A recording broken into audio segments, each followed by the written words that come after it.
me fallait une bicoque. J'ai trouvé ici, un beau petit village. C'était au fond un village, quand je suis arrivé ici, de petit vieux, hein. Et moi, j'étais relativement jeune. Maintenant, c'est moi le petit vieux. Et Albert, il travaillait comme ouvrier. Et quand j'ai commencé mes travaux de déblaiement là derrière, c'était en été, pendant un congé, tous les matins, il arrivait. Et il était assis là, à me regarder faire. Parfois, je lui disais, aide-moi pour cette pierre-là. Ben, il commençait à m'énerver, quelqu'un qui est assis là.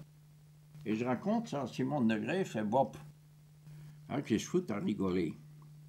Il dit, vous trouvez ça rigolo? Ben oui, c'est nous que lui avons dit que tu cherchais un trésor. C'était ça qu'il était en train de lorgner.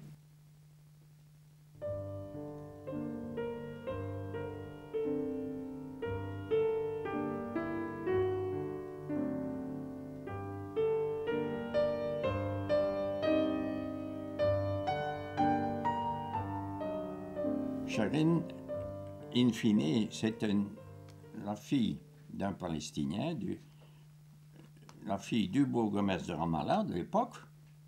Elle s'était présentée au concours de beauté des jeunes filles là-bas, et c'est elle qui avait été élue la plus belle jeune fille d'Israël. Après, on a bavardé ensemble, on a passé le restant de la soirée ensemble. Quand je suis parti au Liban, je l'ai encore rencontré une fois deux, mais une fois en Israël, c'était fini. J'étais en Israël, je ne sais plus, en poste là quelque part. Je sais que moi j'étais à l'époque capitaine, je crois. Je voulais savoir ce qui se passait, d'où ces obus venaient en Israël. J'appelle le colonel israélien, je lui fais signe de venir.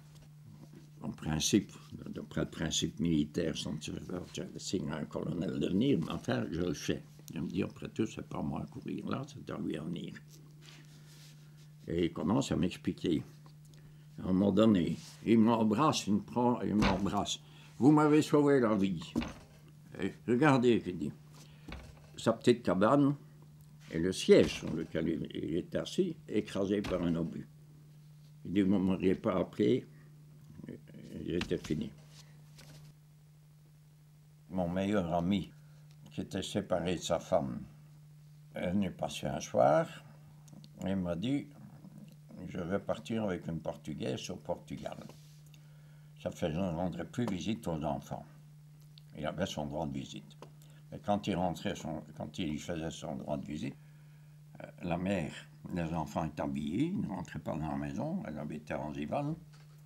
Les enfants à sa gauche, à elle, et lui à sa droite. Quand lui leur parlait, c'est elle qui répondait à leur place. Ça fait, il dit, je n'ai quand même plus de contact avec eux, elle fait tout pour démolir les contacts que je pourrais avoir, alors je pars.